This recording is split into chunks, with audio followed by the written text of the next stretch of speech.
Hello everyone, this is Mr. Vanderpool. Today we're going to be talking about campaigns and elections. We're basically going to be doing a quick overview of elections, particularly federal elections.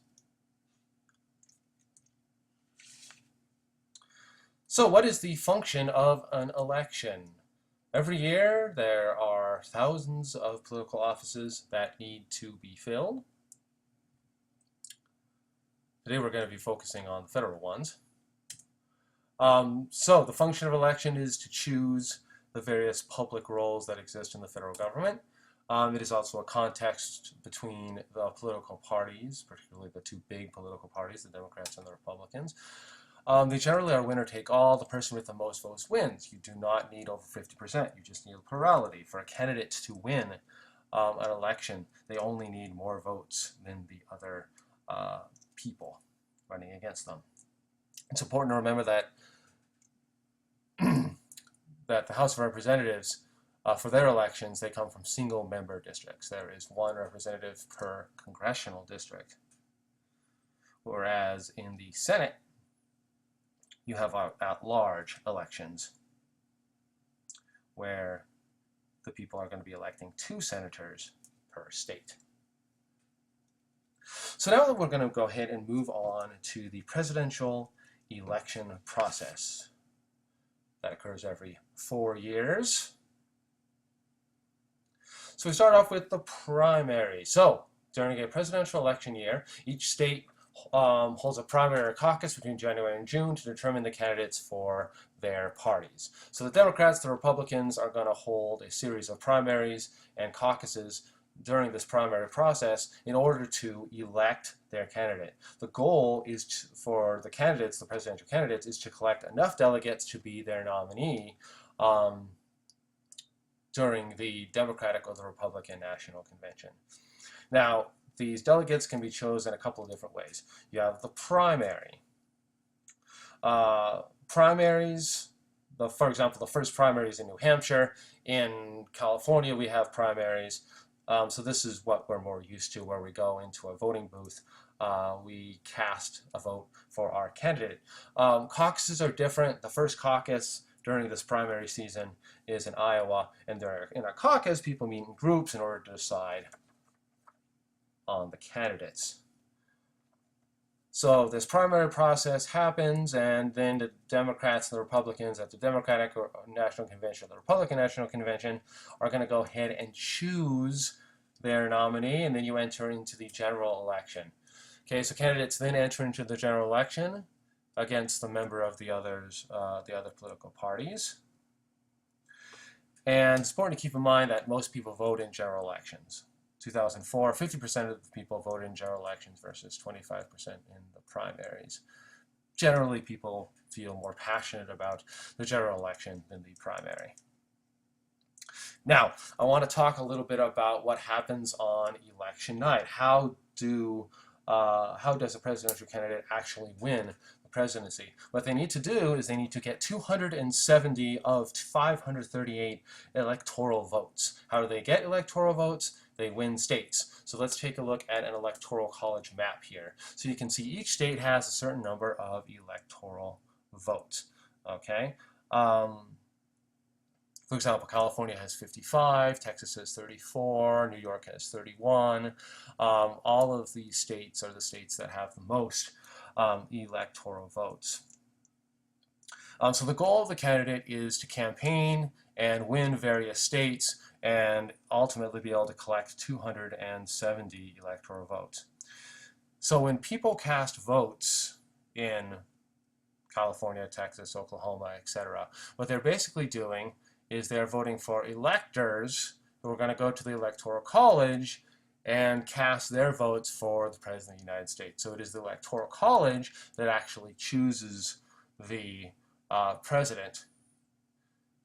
The people, when they cast their popular vote, are electing the electors who are going to elect the president. So it's important to remember that ultimately, according to the Constitution, the Electoral College is the institution that is going to pick the president. So when you're taking a look at this Electoral College map, one thing to keep in mind are red versus blue states. So red states are Republican, red Republican, and then blue are Democrat. So generally, a lot of these states are already red or blue. California is generally going to be blue. It's going to go towards the Democrats. Texas is very red. It's generally going to go towards the Republicans. There are only some states that are actually competitive. These are called swing states. And those would be great examples would be Ohio and Florida. So those are the states where you're going to see the general election candidates, the Republican candidate, the Democratic candidate really focus their attention is on those swing states. Because those are the states that are needed to win that general election, getting 270 electoral votes in order to become President of the United States.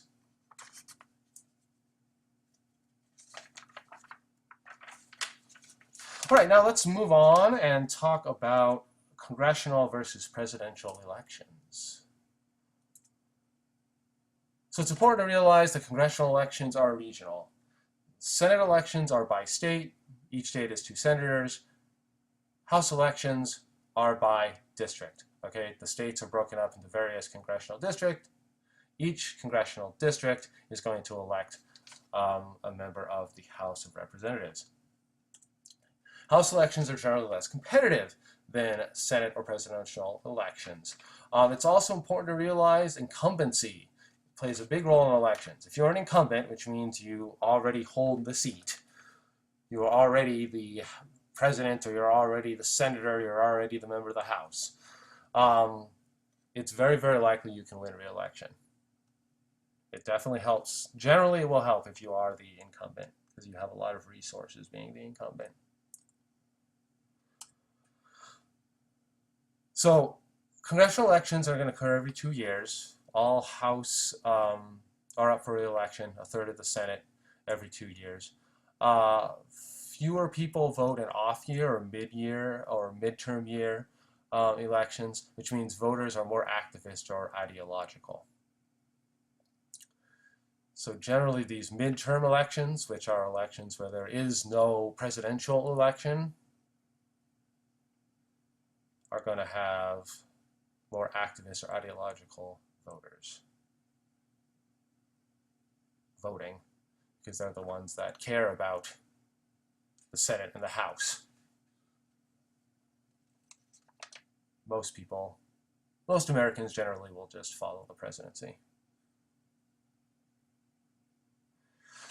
There's definitely a relationship between presidential elections and congressional elections.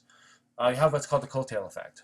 Presidential popularity affecting congressional elections in midterm years. So basically, if a president is popular, overall, it's going to help the Congress people in his or her party. If the president is not popular, then it's going to have a negative effect on the Congress people in their party. So when let's say a bunch of members of the House get re-elected or elected because a president is popular, it is said that these members of the House are riding the president's coattails. The president's popularity is getting these members of the House elected. Another thing to keep in mind is Congress communicates with the constituents more directly, often personally, while the president generally relies on the media. Congressmen will generally have a district office and a Washington, D.C. office, and they'll go back and forth between the two, and when they're back at their district office, they can have people come in, they can see them, they can talk with their constituents. The president, because they represent more people, have a harder time doing this, so to communicate, they rely on the media. Congressional representatives can deny responsibility and blame problems on other representatives or the president. That often happens. People will run against Congress or the sitting president.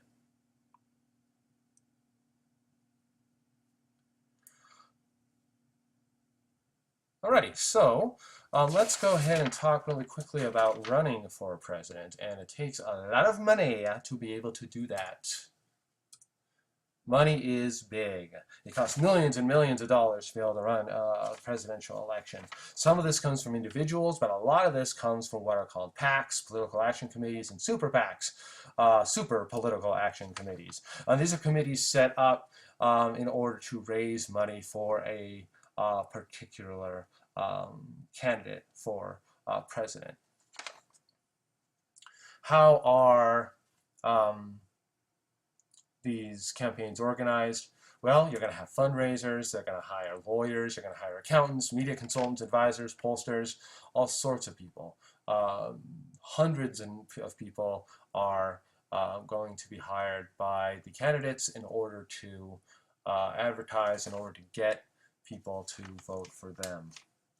And then usually presidential candidates presidential campaigns are going to have a certain strategy, they're going to have certain themes, they're going to have a tone. So for example, President Obama in 2008 ran on a hope and change kind of tone. They're also going to target certain people, so they know who they want to focus on. The candidates know who they want to focus on, who are the people that are going to vote for them, and they focus on getting those people to come out and vote. That oftentimes happens in a presidential election. Now going back to money, it's important to understand that the FEC, the Federal Elections Commission, makes sure that people don't give more than the amount allowed by law, because there are limits in terms of how much individuals can give, etc. So the FEC, it's important to know that FEC, it is the institution that is whose responsibility is to set those limits and to make sure that, and to enforce those giving limits when people give to presidential campaigns.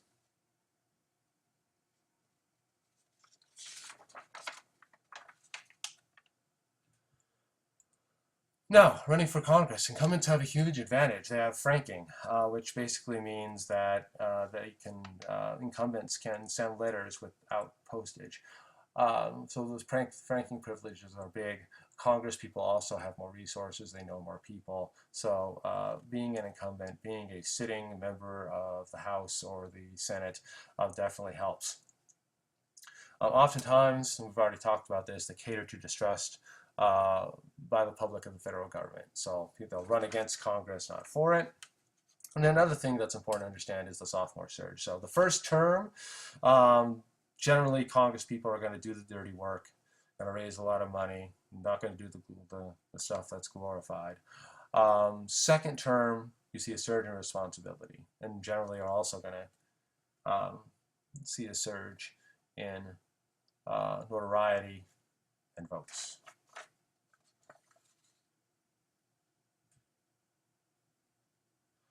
Okay, so let's move on to the assessment. We're going to describe some differences between running for president and running for Congress.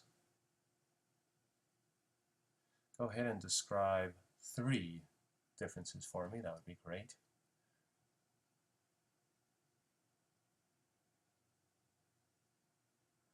And we're going to go ahead and describe the coattail effect.